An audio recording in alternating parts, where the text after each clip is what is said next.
The secondary market is about to explode.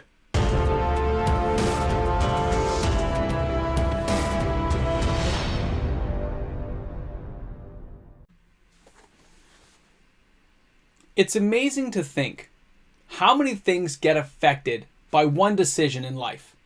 Welcome back, everyone. MTG Moxman here. If you're new to the channel, thanks for hanging out with me today. I hope you have a good time. Make sure to leave some comments in the comments section. I'll be sure to get back to you. So we've had this increase that has come from Wizards of the Coast.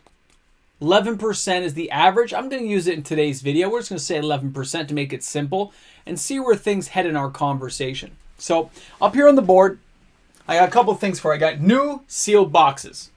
So right now, here in Canada, they're $134.99 per box. Okay? That's just for a regular draft booster box. You can extrapolate wherever you are. If you're in the US, you're going to take off like 30%. If you're somewhere overseas, well, you'll figure it out. Now, the new price, including the 11%, is going to be around $149.99. Now, I'm not sure if my local store will do a $144 or $147, but I'm just assuming a $149.99. Makes it easy to work out the math. Now, we see singles. The old price for a single is going to be $10, but the new price to be determined, because not all things are affected the same way when it comes to the secondary market. And that's what we're going to talk about today. The fact the secondary market could be set to explode. When one thing goes up, there is an effect, a ripple that goes across like skipping a stone across a pond. And that nice calm surface you see is now affected as many times as that ripple goes out. As soon as they announce that 11% increase, and as soon as it actually kicks into effect, do you really believe that everything's going to stay the same and just the new boxes are going to go up? Everyone will start adjusting pricing. Think of these scenarios. A new box is now $149.99. And Joe, good old happy Joe, likes a hamburger, likes to go to the movies with friends, likes to chill out on a Friday night and play some draft. And they used to buy a box every couple of weeks. Maybe because of the price increase, they open a little bit less, which means chances are Joe and his friends are trading in just a little bit less to that LGS. Take that and times it by thousands of players, not millions, but let's say thousands of players.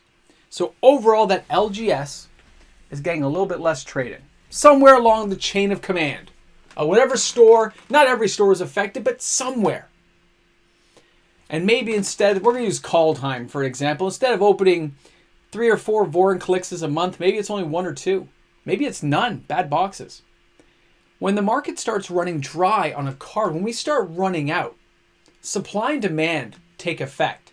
The rarer something is, the more it costs. So if the boxes cost more, and it used to be $10, and Joe and his friends are opening less, maybe it's going to be a $12 card. Maybe a $14 card.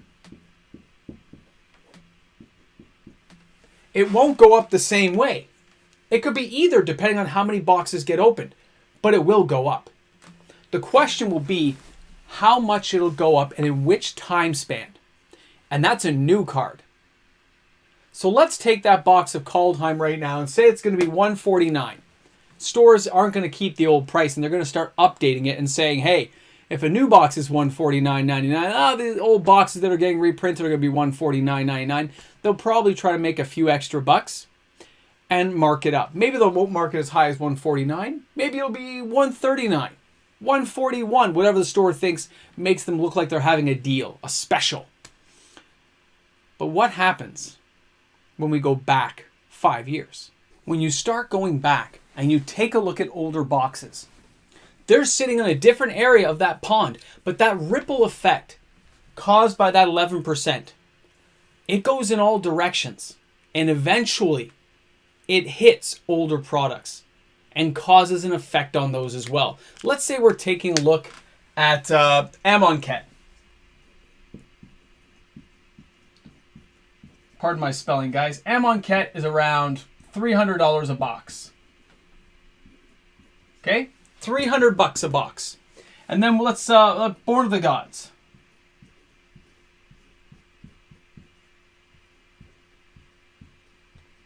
That's around $1.99 a box. When you take a look at those two sealed products, $300 for one, $1.99 for the other.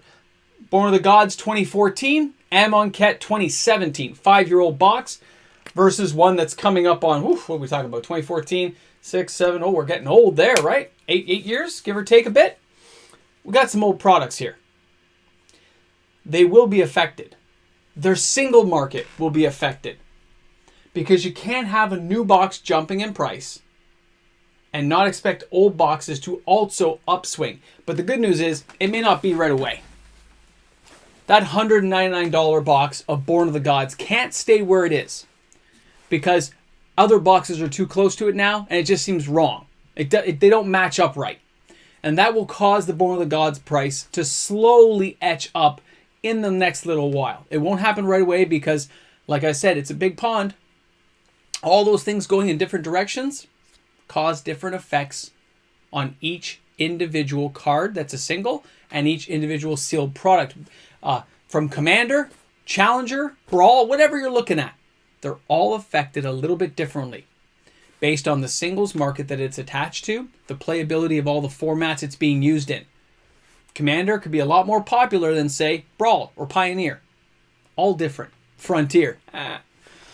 So when you think about this, and you start realizing how far this price increase is going to go, and how far it is going to affect every area of Magic the Gathering, do you really think eventually it's not going to reach dual lands? It's not going to reach the reserve list? You can't have a gold span dragon being $35 jumping back up to 40 something, even though it's been reprinted. And look at a Weatherlight card like Null Rod and say, really? Null Rod's like 70, 80 bucks? And Goldspan Dragon, which is a brand new card, is right there behind it? They don't match up. So eventually, cards will start to go up in price. Some much quicker than others because of the fact they may be used in a lot more formats and there might already be a driving force behind those cards. So as people realize, this is a pretty good deal. If I got to pay $150 Canadian for a brand new box, I might as well just put that money toward a dual land. Get myself a copy artifact. Look back and get myself 15 Thrall champions near mint. Go Team Thrall. Whatever floats your boat, people. But it's available. It's possible. Sorry, sore throat here. And I look at that, and that market will explode. Now, not everyone will go for these price increases. So some cards will sit there for a long time, and that may, over a period of time, cause a downturn in a lot of cards that were kind of teetering on the edge. And you might see a lot of cards recede in value because people can't justify the cost of buying them right now. And other people who need to churn those to get money start marking them down just to make the sale. Things will always balance out. When it's a card game like this and it's a collectible secondary market, this cardboard, as awesome as it is only worth what somebody is willing to pay. I love to say that because I look at it and go, yep, just because you think it's a good deal doesn't mean I do. And when I think it's a good deal, you may not. The buyers and sellers will meet at the new level somewhere down the line. But eventually it's all going up. That inflation will affect things. That price increase will affect across the whole market given a period of time. And that will affect that secondary market and cause explosions. In some cards, the death of others. I'm very curious to see how this will unfold in the longer term. We've seen price increases before. And I've seen certain cards kind of reflect back on that and slowly uptick. You can watch MTG stocks, Goldfish, whatever is your site you like to check. But when I look at these cards and I look at them over a long period of time, a lot of them do take into account the inflation that goes on with life. But 11% increase is pretty steep. Having any card go up by 5 to 10% overnight or over a period of a month or two, some people won't even notice, honestly. But others will be like, this card, no way, nothing's changed. But it went up in price. Seems unfair, I know. Death and Taxes. I remember that from an old Conan magazine, Conan the Barbarian when I was a kid. Whatever the cover title was, it was Death and Taxes. The only two sure things in life. Wizards wants their money, they're getting paid. That 11% is going on whether we like it or not, making it a little harder for players to afford, but the effect on the secondary market, the singles, the sealed boxes, and the people who control those assets, that is where the real war is about to begin. And there will be winners and losers in this. It's for sure. So take it as it is. Guys, thanks a lot. Thanks for hanging out with me today. I hope you had a good time. Let me know your comments in the comment section. You guys know I love to chat and read stuff. And I'm looking forward to seeing you guys in the weekend for the Hot Top 10, because you know that's coming up on Saturday. And of course, the Reserve List Hot Top 10 comes up on Sunday, as well as our monthly live stream giveaway. I'll see you guys there. Have an awesome day and enjoy the weekend. Big shout out to all the fantastic patrons on my channel. Thanks again for that continued support. I can't wait to see you guys on the live stream this weekend for our live stream giveaway monthly. For all the patrons, we're going to have a good time. See you then. What are you doing here? You're always at the end. Hi! Guess what? A dauntless survivor for you. A dauntless survivor. Because you survived making it to the end of the video. And don't forget to let the Necronomicon swallow your soul. Swallow your soul is what I want to see in that comment section to see if you are worthy and you've made it to the end. I know who you guys are. I know the ones who make it to the end because you follow through these instructions. I get it. Guys, I'm going to ramble a bit. This end of the video will go a little bit longer than normal. You know, when I grew up, small town, going to my local LGS, I think they sold like 3D models, you know, the little like foam ones back in the 90s, and comic books. And they had Dungeons & Dragons miniatures, a few other knickknacks and things like t-shirts and stuff. But then Magic hit that store. I think I was 16, 17 when Magic came out. And I remember seeing at the front counter, and we were learning to play. And I think packs were $2.99 or $3.25 back then. You know, the memory gets a little bit hazy with age. And that means a box was around 70 to 80 bucks back then. And I remember that price changing for a very long time. And when I came back to Magic, boxes were still $99.99. That's what it cost to buy a box. All the way till I guess Cons of Tarkir. No, Fate Reforged was still $99. Born of the Gods was still $99. So it's somewhere around that 2014, 2015 that finally boxes cracked past the $100 for new boxes. And it's been going up ever since. I hate to think that Wizards of the Coast doesn't realize they could be pricing out the player base for new players. I'm not talking about me who works a full-time job and can afford to buy the cards. I'm talking about the new kids, the 15-year-olds who show up at some of these pre-releases with a little fun deck they've built or playing in a commander. Like, those players can be affected and priced out because they don't have the funds available. And if they can't compete and play, they quit. Wizards, I think, has to be careful. And if they don't realize this, they got to get a better team. They have to realize that, yes, the money is coming from more established players. I get that. But at the same time, if you need to reinvigorate your brand, you got to bring younger kids into the fold. When I was a teenager, there was 10-year-olds playing, 9-year-olds being taught by their brothers. I go to the pre-releases now, and most times I see 1 or 2 young kids because their dads are playing, right? Or their mom is in the tournament. I've seen that happen enough times. And I bring my own son to come play pre-releases now. But I look at it and go, few and far between.